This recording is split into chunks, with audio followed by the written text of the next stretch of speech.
Depuis l'espace, notre Terre apparaît comme un vaste monde dans lequel la vie a pu se développer. Aujourd'hui, sur la planète bleue, les océans et les continents sont peuplés par des millions d'espèces de plantes, d'animaux, de virus ou de bactéries, et par plus de 7 milliards d'êtres humains.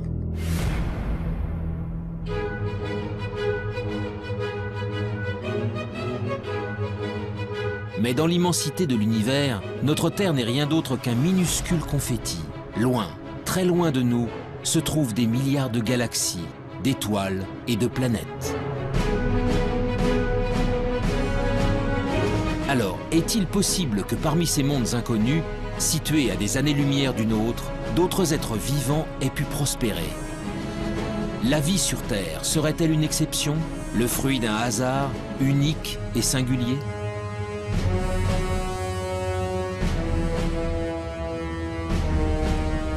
Depuis des décennies, astronomes et biologistes scrutent le ciel à la recherche du moindre signe de vie extraterrestre. Ils pointent leurs télescopes vers les confins de l'espace pour détecter des planètes sœurs de la Terre où des formes de vie auraient pu se développer.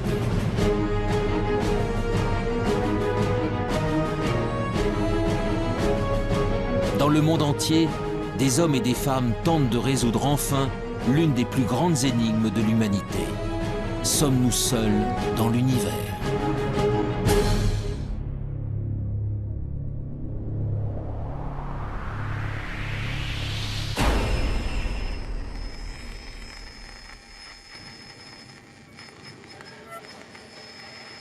L'existence de la vie ailleurs que sur la Terre alimente depuis longtemps les mythes et les légendes. OVNI, extraterrestres, martiens. Les auteurs de science-fiction ou les témoins d'événements anormaux véhiculent cette idée qu'un jour, une rencontre avec des êtres venus d'une autre planète est possible. Pour découvrir si cette idée relève du fantasme ou de la réalité, c'est l'univers tout entier qu'il faudrait parvenir à explorer. Mais les énigmes qui l'entourent sont nombreuses. Créé lors du Big Bang il y a environ 13,5 milliards d'années, il est tellement vaste que nous n'en connaissons même pas les dimensions. À l'intérieur se trouveraient des centaines de milliards de galaxies, et dans ces galaxies, des centaines de milliards d'étoiles.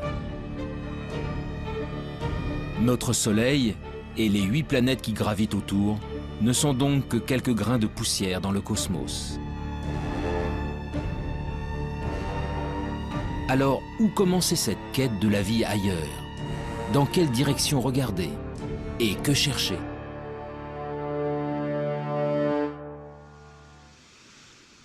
Il y a 50 ans, un ambitieux programme de recherche a tenté le premier de répondre à ces questions. Dans le nord de la Californie, au milieu des montagnes, des dizaines de paraboles pointent leurs antennes vers le ciel. Elles sont le cœur du programme SETI, pour Search for Extraterrestrial Intelligence. Depuis 1960, elles captent 7 jours sur 7 et 24 heures sur 24 les ondes radio en provenance de l'espace. L'objectif, détecter un signal venu d'ailleurs, envoyé par une autre civilisation. Dans l'univers, de nombreux objets célestes produisent des ondes radio. Pour déceler un éventuel message intelligent, les scientifiques tentent donc de capter ceux qui ne ressemblent à rien de connu. Une mission pour le moins ambitieuse, mais dont les chances de succès se révèlent très réduites. Au début, ça a enthousiasmé l'agence spatiale américaine qui a commencé à mettre des télescopes un peu partout. On a Arecibo, puis des champs de télescopes pour essayer de scruter le ciel. Et puis, on s'est aperçu, avec l'augmentation des connaissances, que c'était vraiment un pari comme la loterie. Tout le monde espère gagner, mais il n'y a qu'un gros lot. Là, on ne sait même pas s'il y a un gros lot. Les recherches menées par le programme SETI ont en effet une limite de taille. L'hypothèse de départ est que si elle existe, une civilisation intelligente utiliserait des ondes radio pour communiquer. Or, pour de nombreux scientifiques, cette probabilité est extrêmement faible. Et même si c'était le cas, les chances de percevoir de telles ondes émises à des milliers d'années-lumière de nous sont infimes. L'utilisation des ondes radio pour communiquer est quelque chose qui, sur Terre, a à peine un siècle. qui va peut-être durer encore un petit siècle, quelque chose comme ça. Après, on trouvera d'autres systèmes, ça sera câblé, etc. Donc, on n'émettra pas grand-chose autour de soi. Deuxièmement, la puissance d'émission est limitante, puisque, bon, même si on émet beaucoup sur Terre, la puissance émise et rayonnée autour est infinitésimale. Et elle s'affaiblit par rapport progressivement avec la distance. Ce qui fait que pour capter quelque chose, il faut d'abord qu'il y ait quelque chose qui soit émis. Personne, bien entendu, ne sait. Il faut que ce soit émis assez fort, au bon moment, parce qu'autrement on risque de passer à côté. Et il faut qu'on ait des instruments extrêmement sensibles pour être capable de détecter cette émission. Malgré ses limites, le pari du projet SETI fait aujourd'hui encore l'objet de nombreux espoirs. Mais tandis que certains attendent patiemment de recevoir un signal émis par une civilisation intelligente, d'autres spécialistes se sont engagés dans une quête bien différente. Celle de la vie sous toutes ses formes possibles. Sur Terre, elle revêt une multitude de formes, des êtres complexes dotés d'intelligence jusqu'aux végétaux et aux bactéries les plus primitives. Alors, si la vie est apparue ailleurs dans l'univers, à quoi pourrait-elle ressembler? Pour le savoir, il faut d'abord définir précisément ce qu'est le vivant, et surtout connaître en détail les ingrédients essentiels à son apparition. Mais on a beaucoup de mal à définir la vie. Et généralement, on ne sait pas définir de façon extrêmement stricte la vie. Je prends un exemple simple. Un grain de sable, c'est pas vivant, ça tout le monde est à peu près d'accord pour le dire, comme un gros caillou. Bon. Nous, on est vivants, on est tous à peu près d'accord pour le dire. Un virus, on ne sait pas trop si c'est vivant ou pas. On ne sait pas où mettre la définition. Donc on a un problème de limite. Le principe de base de tout être vivant est sa capacité à se diviser, à croître et à transmettre de l'information à sa descendance pour évoluer. Pour chercher si la vie a pu se développer sur une autre planète, des chercheurs tentent de découvrir comment elle y est parvenue chez nous, sur la Terre. Leur objectif ? Remonter au premier temps de l'histoire de notre planète pour connaître les formes de vie les plus simples qui peuvent exister. Des formes de vie qui pourraient être à l'origine de toutes les autres.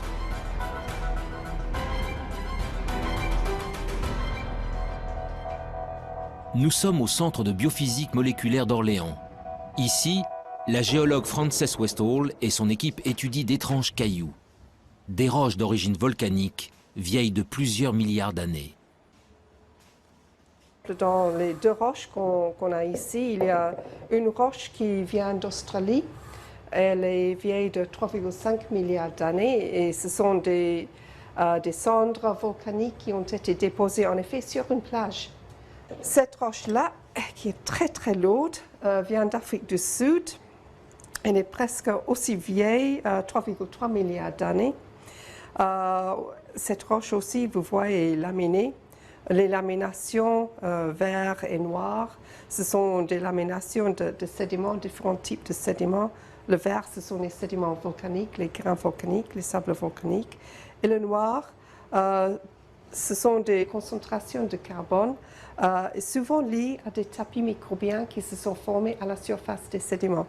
Donc là, on ne voit absolument rien, mais je sais que ces roches sont bourrées de traces de vie. Des traces de vie.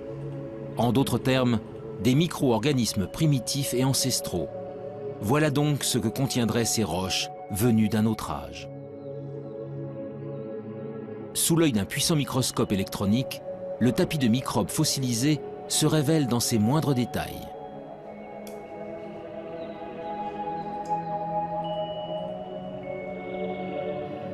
Oui, ici on voit tous les filaments qui ont formé la surface de ce tapis. Tous les filaments sont en orientation, comme ça. Comme si elles ont été entraînées dans un flux d'eau. Il s'est formé sur la plage, dans une petite ruisseau qui sortait d'une source hydrothermale. Et en effet, c'est l'écoulement de ces fluides riches en silice de la source hydrothermale qui a tué le tapis et l'a fossilisé.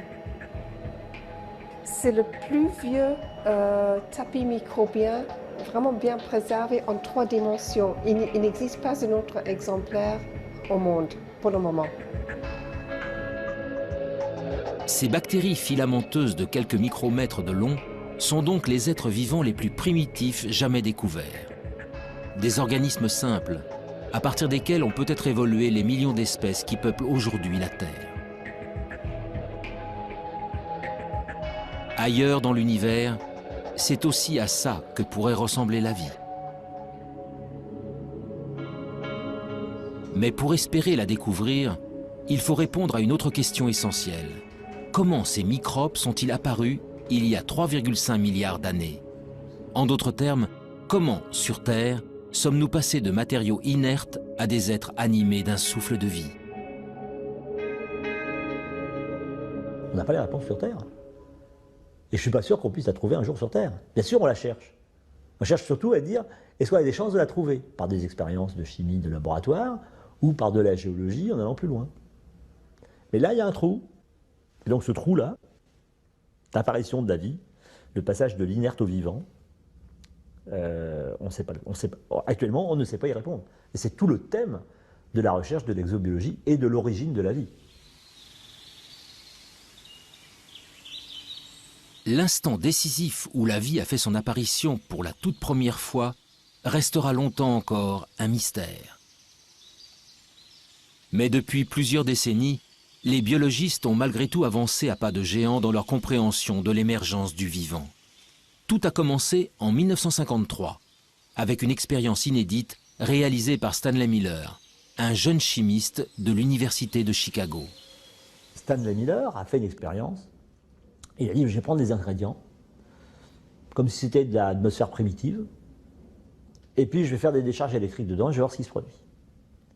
Et c'est comme ça qu'il a fait une des premières démonstrations, et la première démonstration historique, qu'à partir d'éléments simples, le gaz carbonique, CO2, l'eau, H2O, l'ammoniac, NH3, ou l'azote, N2, donc des éléments simples, communs, etc., avec des éclairs électriques, en refroidissant, on était capable de produire des molécules comme celles qui fabriquent la vie telle que nous la connaissons, des acides aminés. Les acides aminés sont considérés comme les briques du vivant, des éléments primordiaux à la base de chaque organisme, du plus simple au plus complexe. Sur Terre, ils sont au nombre de 20. En s'assemblant les uns aux autres, ils forment les protéines, de longues molécules qui composent les cellules et assurent toutes les fonctions de l'organisme. Pour la première fois, Stanley Miller démontre que ces molécules peuvent se former spontanément à partir d'éléments simples. Du carbone, de l'hydrogène, de l'oxygène, de l'azote, du phosphore, du soufre. Des atomes présents partout à la surface de la Terre et qui réagissent entre eux lorsqu'ils sont soumis à un intense apport d'énergie. Il y a plus de 4 milliards d'années, les prémices de la vie sur notre planète seraient donc sans doute apparues ainsi. Mais alors, ce même phénomène a-t-il pu se produire ailleurs dans l'univers? D'autres astres ont-ils un jour été le siège de telles réactions chimiques? Le 28 septembre 1969, une météorite s'écrase dans le sud de l'Australie. Baptisée météorite de Murchison, du nom du village voisin, ce caillou tombé du ciel va révolutionner notre conception des origines de la vie. Dans la météorite de Murchison, on a trouvé 70 acides aminés différents. Donc ils ne sont pas terrestres. Ils ont été produits chimiquement quelque part. Des acides aminés semblent donc pouvoir être fabriqués ailleurs que sur Terre. Pour découvrir où dans l'univers de telles réactions chimiques auraient pu se produire, direction la région parisienne, au sein du prestigieux Institut d'astrophysique spatiale.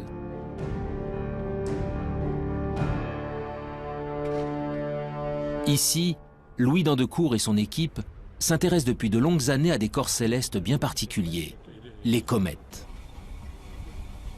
En ce qui concerne les comètes, eh bien disons, ce sont au moment de la formation des planètes, tout ne s'est pas formé en planètes, il est resté énormément de micro-planètes qui ne se sont pas complètement formées, qui se sont agrégées. Donc tous les grains qui sont des grains souvent de matière minérale, des grains de sable à la limite, se sont recouverts d'eau sous forme de glace, bien entendu, hein, c'est pas de l'eau liquide. Et ces objets, quand ils se rapprochent près du Soleil, la glace fond, elle pousse les poussières qui se sont agglomérées au départ, et c'est ces poussières qui font qu'on voit une très belle queue sur les comètes. Ces agrégats de roches venus du fond des âges, Louis d'Andecourt tente d'en reproduire la structure dans son laboratoire. Son objectif, savoir si, au cœur des astres glacés se cachent, comme sur certaines météorites, les briques essentielles à l'apparition de la vie. À l'intérieur de cette petite enceinte sous vide, le chercheur injecte un mélange de gaz identique à ceux présents sur les comètes. De la vapeur d'eau, du méthanol, de l'ammoniac, du monoxyde de carbone.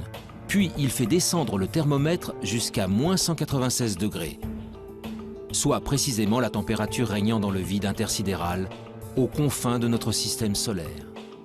C'est ainsi qu'il reconstitue artificiellement de la glace cométaire.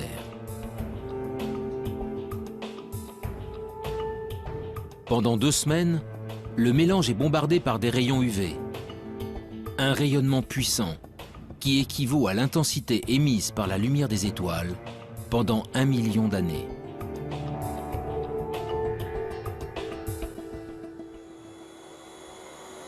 En fait, on est dans la même configuration qu'il y a 2 semaines. On a arrêté la lampe qui produit les photons et on est prêt maintenant à sortir l'échantillon qui se trouve toujours dans le cryostat. Sous l'effet de cet apport d'énergie, les glaces subissent d'intenses transformations chimiques. Après analyse, les échantillons révèlent alors la présence d'acides aminés. On a en fait une sorte d'extension de l'expérience de Miller à des systèmes solaires entiers, si vous voulez, d'une certaine manière. Eh bien, c'est quand même un très gros encouragement parce qu'on pourrait généraliser l'expérience de Miller à d'autres systèmes stellaires qu'on observe, en fait. On fait une expérience de Miller qui est valide à l'échelle cosmique. Les acides aminés, les briques fondamentales du vivant, se formeraient donc spontanément au cœur des comètes. Il y a bien longtemps, c'est peut-être même grâce à ces corps célestes que les premiers d'entre eux sont arrivés sur notre planète. Selon certains spécialistes, la vie sur Terre pourrait ainsi avoir une origine extraterrestre, une origine cométaire. Cette découverte est un grand pas dans la recherche de la vie ailleurs, car si les comètes ont pu ensemencer la Terre, elles ont peut-être également apporté des acides aminés sur d'autres planètes. Les premiers ingrédients indispensables à la vie pourraient donc se trouver n'importe où dans l'univers. Mais malgré tout, la présence d'acides aminés n'est pas forcément synonyme de vie. Alors les acides aminés sont encore des molécules un peu simples. Et quand vous prenez les acides aminés et que vous les raboutez bout à bout, si vous en mettez plusieurs centaines, vous commencez à avoir des petites protéines. Donc on peut essayer de comprendre ce qui se passe pour fabriquer des molécules de plus en plus complexes, molécules qui seraient capables de s'auto-reproduire à un moment, ce qu'on appelle de l'autoréplication, et puis finalement de s'auto-organiser et donc de créer par exemple des longues chaînes moléculaires qui sont à la base du vivant. Pour évoluer vers la vie, les briques élémentaires doivent donc s'assembler, s'organiser et acquérir la capacité de se multiplier. Or, de telles réactions ne peuvent se produire que dans des conditions très précises. Les conditions d'apparition de la vie, il faut les ingrédients de base, donc carbone, hydrogène, oxygène, azote, phosphore, soufre, et encore toute une ribambelle de produits dans très petites quantités. Il faut un milieu dans lequel cela puisse se produire. En clair, c'est la chimie dans un milieu liquide, et le milieu liquide naturel, c'est l'eau. Donc il faut qu'il y ait de l'eau. Et pour que ces réactions puissent se produire et s'entretenir, il faut qu'il y ait des sources d'énergie. C'est de la chaleur, des éclairs qui transmettent de l'énergie à des nouvelles molécules. Ils sont capables donc de générer des nouvelles molécules de plus en plus complexes. De l'eau, de l'énergie, et des ingrédients de base capables de former des molécules complexes comme les acides aminés. Voilà donc les éléments essentiels à l'émergence du vivant. Grâce aux comètes, les acides aminés peuvent potentiellement se trouver sur n'importe quel astre rocheux. Le Soleil et les milliards d'étoiles de l'univers apportent quant à eux de l'énergie en grande quantité à toutes les planètes. L'eau, en revanche, l'eau sous forme liquide, est une ressource extrêmement rare. Partir en quête de la vie extraterrestre revient donc à chercher les endroits où de l'eau pourrait exister. Des endroits que les scientifiques ont baptisés les zones d'habitabilité. Où est-ce qu'on peut trouver ça? Dans quelle région autour d'un soleil on peut trouver ces conditions? Alors, pour simplifier, la zone habitable, c'est si je prenais la Terre et que je sois capable de la déplacer plus ou moins près de son soleil. Il y a un moment où ça va chauffer beaucoup quand je m'en rapproche, hein, il y aura une telle chaleur en surface que l'eau ne pourra exister que sous forme de vapeur. Il n'y aura plus de liquide. Si je m'éloigne, eh ben, il va faire de plus en plus froid parce que je reçois de moins en moins d'énergie. Toute l'eau va se condenser, va devenir glacée. Donc je sortirai de la zone habitable. Donc ça me définit une zone habitable. Pour que de l'eau liquide subsiste à la surface d'une planète, celle-ci doit donc se trouver à la bonne distance de son étoile, ni trop loin, ni trop près. Dans notre système solaire, seule la Terre se trouve au cœur de la zone d'habitabilité. Mais pour de nombreux spécialistes, l'une de nos voisines pourrait, elle aussi, avoir abrité de l'eau dans le passé. Il s'agit de la planète Mars.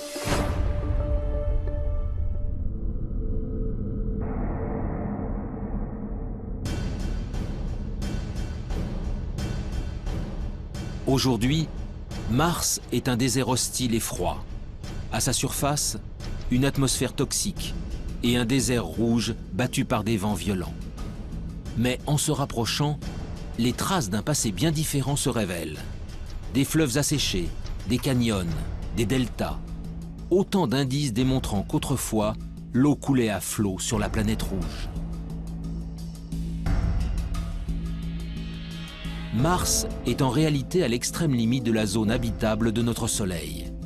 Il y a plusieurs centaines de millions d'années, elle était ainsi recouverte d'un vaste océan. Alors, cette eau aurait-elle permis à une vie extraterrestre de s'y développer? Et si oui, des organismes vivants ou fossilisés subsistent-ils encore quelque part? Depuis quelques décennies, la planète Mars fait l'objet de toutes les attentions. Américains, Russes, Européens y ont déjà envoyé près de 50 missions pour en percer les mystères. La dernière en date s'appelle Curiosity.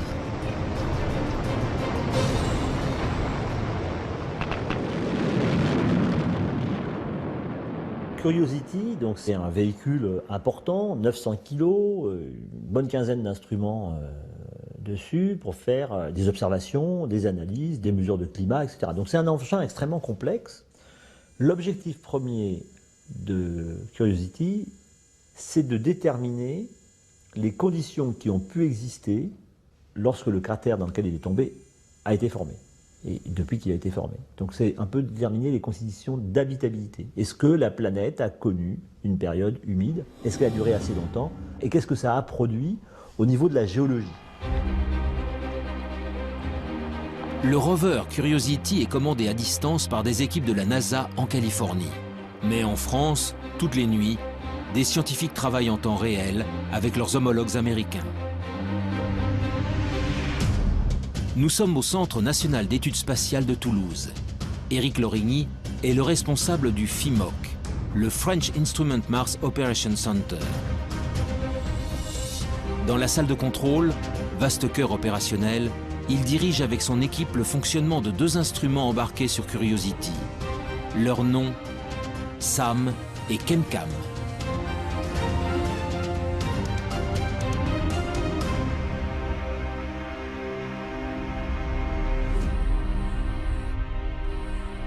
L'instrument ChemCam est un instrument qui envoie un laser sur des roches Donc il envoie la puissance d'une centrale nucléaire sur 1 cm². Donc ça crée une explosion momentanée, mais très petite, sur la roche. Ça la met en fusion et la lumière émise par cette roche en fusion est analysée ensuite par des spectromètres qui permettent de savoir exactement la nature de la roche.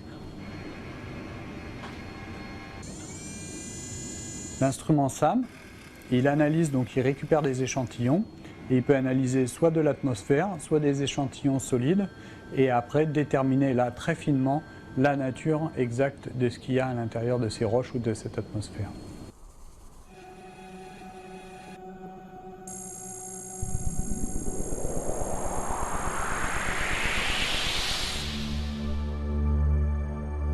Avec ses mini-laboratoires embarqués, Curiosity est parti en quête de signatures de la vie. Très vite, ses premières analyses confirment que de l'eau a bel et bien coulé autrefois à la surface de la planète rouge. Mais pour naître et pour se développer, la vie a besoin de millions d'années. Alors, le précieux liquide est-il resté suffisamment longtemps? Pour le savoir, Curiosity a déployé son bras robotisé pour creuser le sol martien. Nous avons fait 2 forages à l'intérieur de la planète Mars. Donc ce sont des trous de 6 cm à peu près de profondeur et qui font le diamètre d'une pièce de 1 centime. Voilà. Et ces 2 forages que nous avons faits nous ont permis de découvrir de l'argile et de l'argile dans un milieu sans oxygène où la vie pourrait naître. L'argile est le fruit d'une longue dégradation de la roche par de l'eau. Sa présence est donc la preuve irréfutable que l'eau liquide a existé pendant longtemps sur le sol martien. Mais si la vie est un jour apparue sur la planète rouge, il est impossible qu'elle subsiste aujourd'hui en surface. Car Mars est en permanence soumise aux rayons cosmiques venus de l'espace. Des rayons puissants qui détruisent instantanément toute molécule organique. Le seul espoir viendrait donc des profondeurs de la roche.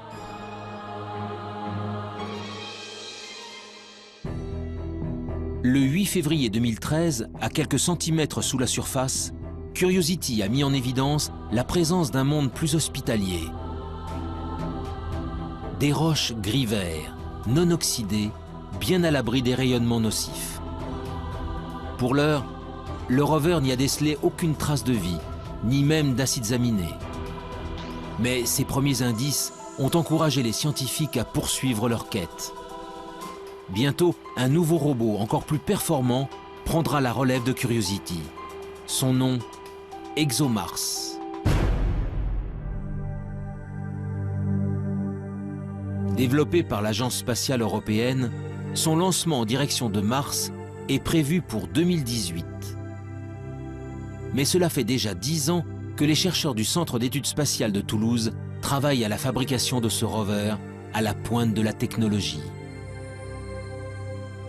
Le planétologue Pierre-William Bousquet est à la tête des opérations. On considère que la vie, si elle existe encore dans le sous-sol, doit être au moins enfouie à 1 mètre, 1 mètre 50. Donc Curiosity, sa foreuse ne permet pas d'aller aussi profondément. Et de ce point de vue-là, il faudra attendre la mission ExoMars, qui est équipée d'une foreuse qui sera capable de creuser jusqu'à 2 mètres de profondeur pour trouver des formes de vie fossiles qui seraient mieux conservées et éventuellement trouver des formes de vie au présent s'il en existe encore. Cette foreuse permettra à ExoMars d'effectuer des prélèvements réguliers à une profondeur jamais atteinte. Grâce à une batterie d'instruments embarqués, il analysera ensuite les échantillons, en quête du moindre indice de vie actuelle ou fossilisée. En attendant que la planète rouge ne livre tous ses secrets, la recherche de la vie extraterrestre continue ailleurs dans le système solaire.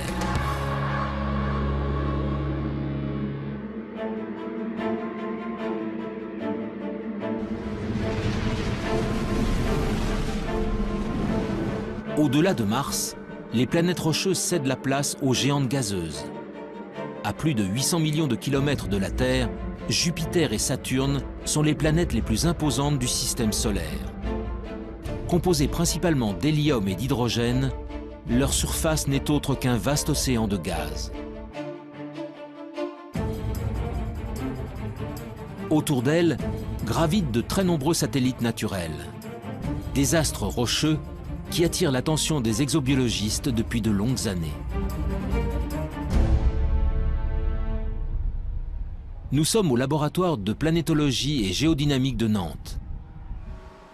Ici, depuis plus de 10 ans, le planétologue Olivier Grasset et son équipe tentent de percer les secrets des satellites des géantes gazeuses. Pendant longtemps, c'est-à-dire avant les missions Voyager, on a toujours considéré que l'environnement externe, c'est-à-dire le monde au-delà de Jupiter, est un environnement très froid, ce qui est vrai. Et très froid, c'est vraiment très froid, c'est-à-dire qu'à Jupiter, il fait à peu près moins 120 degrés Celsius, et au niveau de Saturne, on est plutôt aux alentours de moins 150, presque jusqu'à moins 180, enfin bon, ça commence à être vraiment très très froid. Et il est bien entendu que l'eau n'existe pas sous forme liquide. À la surface des lunes, au niveau des planètes, il n'y a pas d'eau liquide disponible comme on l'imagine sur Terre.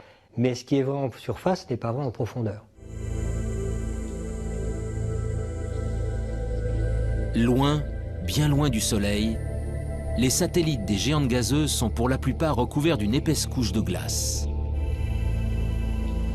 Mais en 1979, la sonde Voyager 1 découvre Europe, la 6e lune de Jupiter. Les clichés révèlent alors une surface extrêmement lisse, la plus lisse de tout le système solaire, parcourue par de mystérieuses lignes sombres. 15 ans plus tard, la mission américaine Galileo livre des photos en haute résolution et vient approfondir ses observations. Une façon assez simple de l'expliquer, c'est quand on a des poches liquides en dessous. C'est beaucoup plus difficile à expliquer si on n'a que du solide en dessous. Il y a aussi des très grandes fractures, plusieurs milliers de kilomètres à la surface. Et ces fractures, en fait, on a pu voir qu'elles n'étaient pas faites de glace pure, mais qu'elles étaient faites avec un mélange de glace et de sel. Donc ça, c'est évidemment quelque chose qui très rapidement nous a fait penser, en dessous, il y a peut-être un océan liquide avec des sels, un océan salé. Parce que si à un moment je casse la croûte, l'océan salé remonte et puis ce qui va me rester, c'est cette signature de sel le long des lignes. En 1997, la mission Cassini s'envole à son tour pour explorer le système de Saturne. Et là encore, une lune au comportement exceptionnel va mettre en émoi la communauté scientifique. Son nom, Encelade. Jusqu'à la mission Cassini, Encelade est une lune parmi tant d'autres. Jusqu'au jour où Cassini survole la Lune et se rend compte qu'il y a un geyser, alors là un geyser géant, qui existe au niveau du pôle sud et qui évacue en permanence de l'eau liquide dans l'espace. Et Cassini est passé au travers de ce geyser et a démontré que c'était bien de l'eau, enfin qu'il y avait d'autres constituants, mais principalement de l'eau, ce qui nous a permis d'affirmer qu'il y avait une poche liquide sous la glace au niveau du pôle sud. Encelade, tout comme Europe, mais aussi d'autres lunes appelées Callisto et Ganymède, posséderaient donc de profonds océans.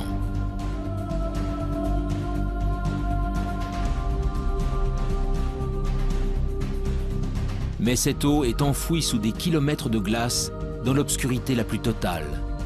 Dès lors, peut-elle malgré tout héberger des êtres vivants? Sans aucun apport de lumière, la vie est-elle capable de subsister?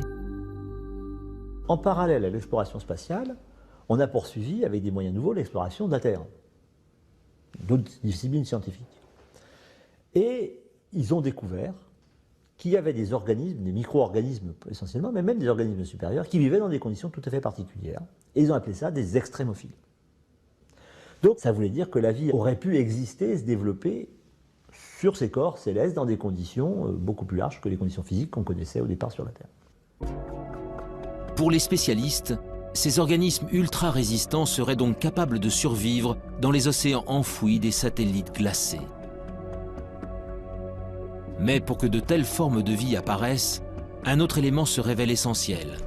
Cette eau liquide doit être en contact avec des roches, de la matière minérale, susceptible d'apporter les molécules de base à la chimie du vivant.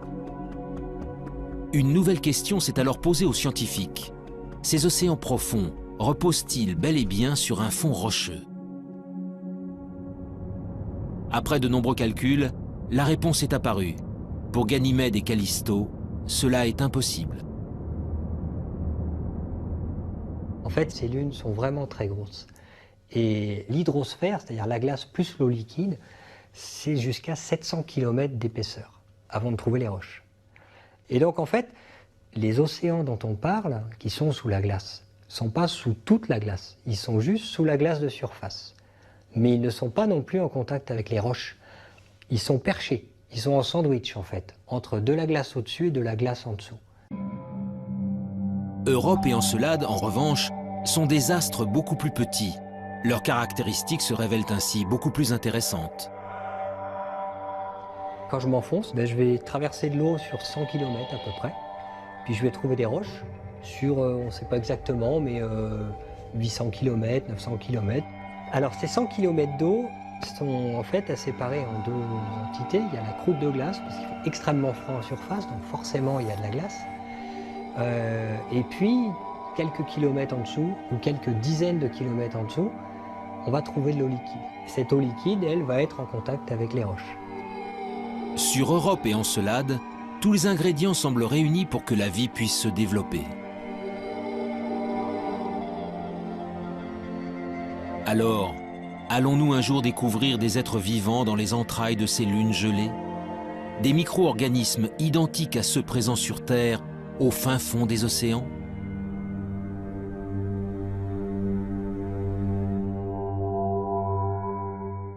Alors les exobiologistes, il y en a déjà qui sont prêts à aller creuser un trou et à lancer la pêche à la ligne ou au filet pour ramasser une sirène. Hein. Ça, bon. Mais bon, on ne va pas lancer tout de suite le pêcheur. Hein. Pour deux raisons. La première, c'est qu'on va confirmer l'océan, on va essayer de le caractériser. Et puis, le trou, il faut quand même percer profond parce qu'on ne sait pas si entre 5, 10, 18, 20, 100 km d'épaisseur de glace. Sur Terre, l'épaisseur de glace la plus grosse qu'on connaisse, c'est 3 km au pôle sud. Bon, donc 100 km de glace, même 10 km de glace, ça fait beaucoup à trouver quand même. Puis dessous, il y a un petit océan qui fait 10, 20, 100, 1000 km de profondeur. Et c'est pas facile d'y aller. Donc avant d'aller analyser sous de la glace, on a le temps. D'autres missions d'observation seront lancées dans les prochaines décennies pour mieux connaître les satellites de Jupiter et de Saturne. Ce n'est qu'après que l'homme ira y creuser pour découvrir enfin si nous sommes vraiment seuls dans le système solaire.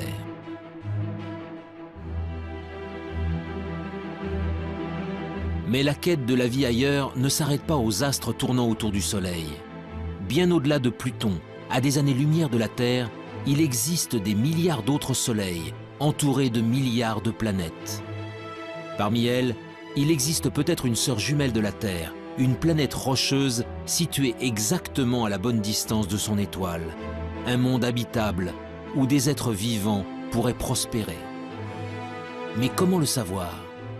Par quels moyens peut-on détecter des astres aussi lointains, ce que l'on appelle des exoplanètes?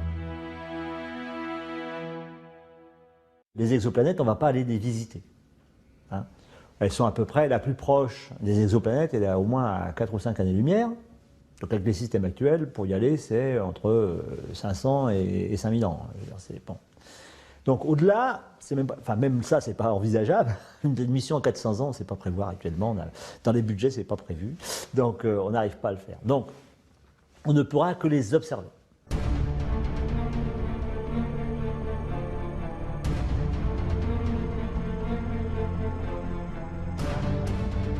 Depuis plus de 10 ans, les astronomes du monde entier pointent donc leurs télescopes vers les confins de la galaxie. La traque des exoplanètes est aujourd'hui l'un des domaines majeurs de l'exobiologie.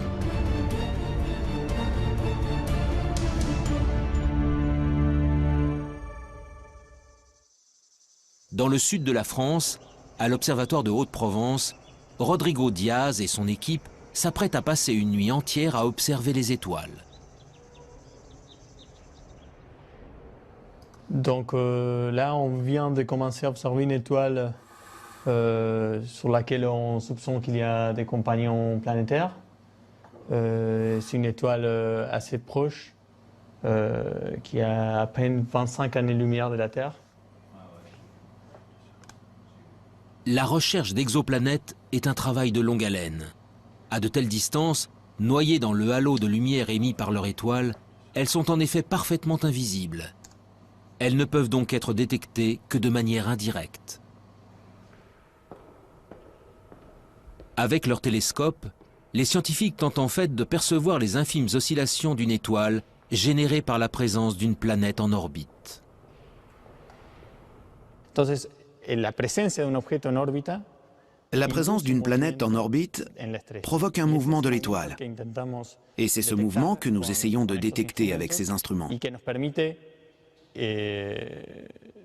Cela nous permet de prouver la présence d'une planète en orbite.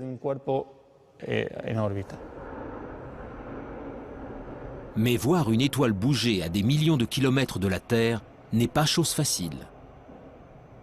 Pour y parvenir, les chercheurs utilisent une méthode bien particulière, baptisée technique des vitesses radiales. On utilise un effet physique connu qui s'appelle l'effet Doppler. C'est ce qu'on peut entendre quand une automobile ou les sirènes d'une ambulance passent devant nous. Avec la vitesse, la fréquence du son émis change. Avec la lumière, il se passe exactement la même chose. Quand une étoile bouge vers nous ou s'éloigne de nous, la lumière qu'elle émet se décale respectivement vers le bleu ou le rouge.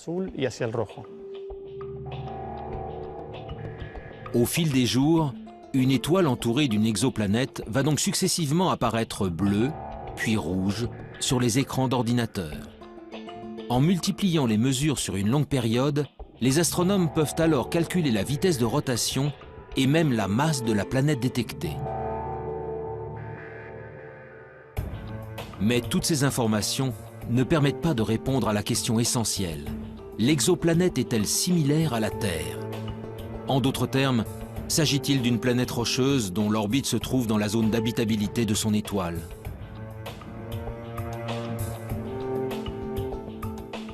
Pour le savoir, il faut recourir à une autre méthode d'observation et s'extraire de l'atmosphère terrestre qui trouble la vision. En 2006, l'Agence spatiale européenne a ainsi lancé un nouveau satellite. Son nom, COROT.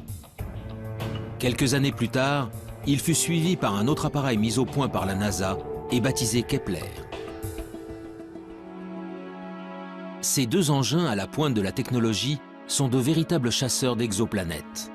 Les yeux rivés vers l'espace, ils scrutent simultanément des dizaines de milliers d'étoiles. Leur objectif, détecter la survenue de mini-éclipses. Des éclipses causées par le passage d'une planète juste devant son étoile, que les scientifiques appellent des transits.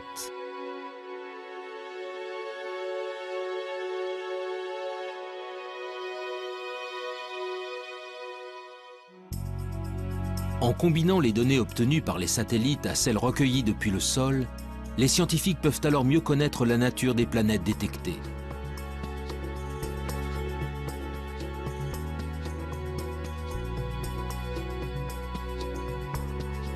Et après seulement 20 années de recherche à l'échelle internationale, la moisson se révèle spectaculaire.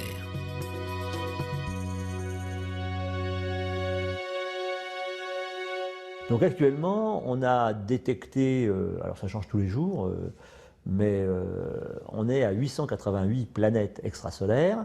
Et puis, je pense que dans les cartons de COROT, il y a encore 400 planètes qui doivent être à peu près déterminées. On soupçonne qu'elles existent, mais elles ne sont pas formellement démontrées. Et pour Kepler, on doit être autour de 1500 planètes dont on attend de pouvoir confirmer, parce qu'il faut différentes méthodes pour confirmer. La plupart sont des planètes gazeuses qui font 3, 4, 5, 10 fois la masse de Jupiter. Jupiter, c'est 300 fois la masse de la Terre. Donc. Par la méthode des transits et par d'autres méthodes, on a réussi à détecter des planètes qui font à peu près 10 fois la masse terrestre. Donc on a découvert des planètes qui étaient telluriques, rocheuses. Parmi la multitude d'astres décelés, une douzaine de planètes rocheuses suscitent un intérêt tout particulier. Gliese 581G, Kepler 62e, HD 40307G. Derrière ces noms presque imprononçables, se cachent des planètes situées selon toute vraisemblance au cœur de la zone d'habitabilité de leur étoile. Aux confins de la galaxie, ces cousines de la Terre possèdent donc peut-être une atmosphère, un océan d'eau liquide et tous les ingrédients nécessaires à la vie.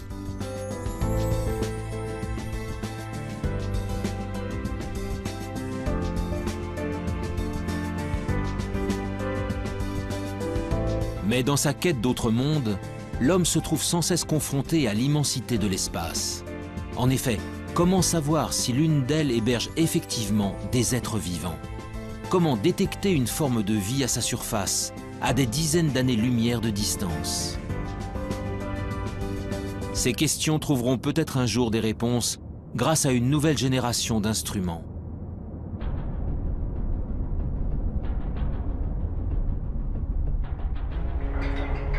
Depuis plusieurs années, l'Agence spatiale européenne s'est lancée dans la construction d'un télescope hors du commun.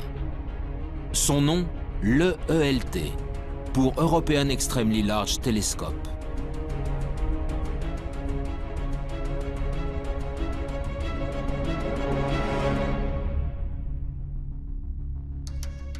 Avec son miroir de 39 mètres de diamètre, il sera 10 fois plus sensible que les télescopes actuels.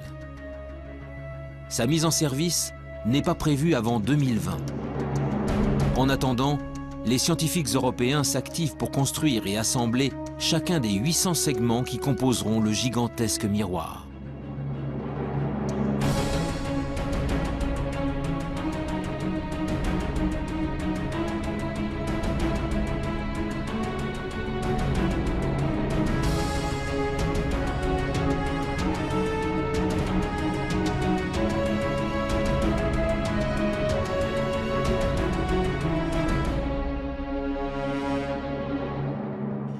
À Marseille, Jean-Gabriel Cuby est le responsable scientifique des opérations pour la partie française.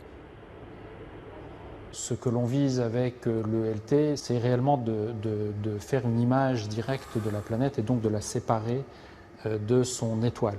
Bien évidemment, l'étoile autour de laquelle la planète gravite est des millions ou des milliards de fois plus lumineuse que la planète. Et donc, la difficulté de la technique consiste à isoler le mieux possible la lumière qui vient de l'étoile de manière à pouvoir distinguer la planète. Donc c'est ce qu'on appelle l'imagerie directe. La quête ultime est d'arriver un jour à réaliser des images de planètes relativement semblables à la Terre, en tout cas de même taille, et on espère également pouvoir donc caractériser les atmosphères de ces planètes. Dans sa chasse aux planètes sœurs de la Terre, l'EELT sera appuyé par un autre projet tout aussi ambitieux, le James Webb Space Telescope, développé par la NASA. Lui ne scrutera pas le ciel depuis le sol, mais depuis les confins du système solaire, à 1,5 million de kilomètres de la Terre.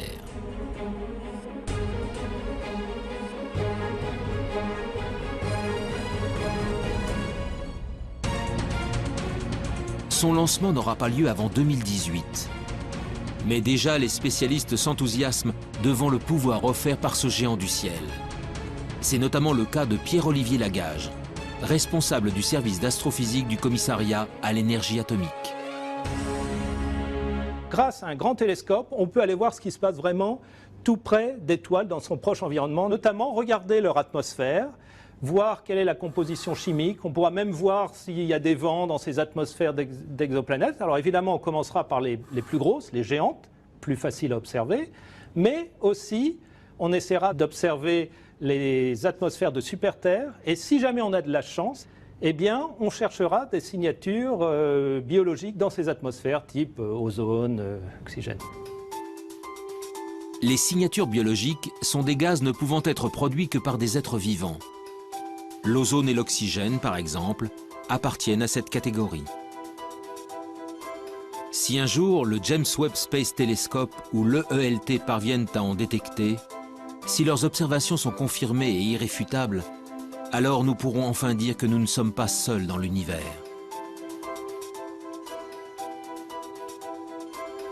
Mon intime conviction est que la vie, il n'y a pas de raison qu'elle n'existe pas ou qu'elle n'ait pas existé ailleurs. Les mêmes ingrédients existent partout, on trouve des acides aminés, des molécules dans les nuages interstellaires partout, etc. Donc il n'y a pas de raison, il y a des planètes dans tous les coins de la galaxie, il y a des milliards de galaxies, il n'y a pas de raison qu'elle n'existe pas quelque part. Je crois qu'il y a beaucoup de possibilités et qu'une réponse au moins préliminaire à cette question, à la question de savoir si nous sommes seuls dans l'univers, peut être donnée dans un temps relativement court, c'est-à-dire 20 ou 30 ans. Des problèmes majeurs sur lesquels on va tomber dans les 20 prochaines années. Après, la science évoluera d'elle-même, je veux dire. Mais c'est quand même la possibilité de reconnaître de la vie. Et ça, c'est vraiment très difficile parce que rien ne dit qu'on soit capable de reconnaître une vie qui soit trop différente de la nôtre. Après, bon, si on trouve des êtres communicants, ça sera une autre histoire, évidemment. Mais je ne pense pas qu'on les trouvera, ceux-là. Si on les trouve, c'est qu'ils seront venus à nous. Ils seraient venus à nous. Après des décennies de recherche, la quête de la vie ailleurs est encore loin d'être terminée. Animés par leurs convictions sans faille, les scientifiques continuent de scruter le ciel, encore et encore. Un jour, quelque part dans l'immensité de l'espace, d'autres êtres vivants seront peut-être enfin découverts. Si cela arrive, la Terre, notre Terre, ne serait alors plus un joyau solitaire, mais une planète parmi d'autres abritant la vie dans l'univers.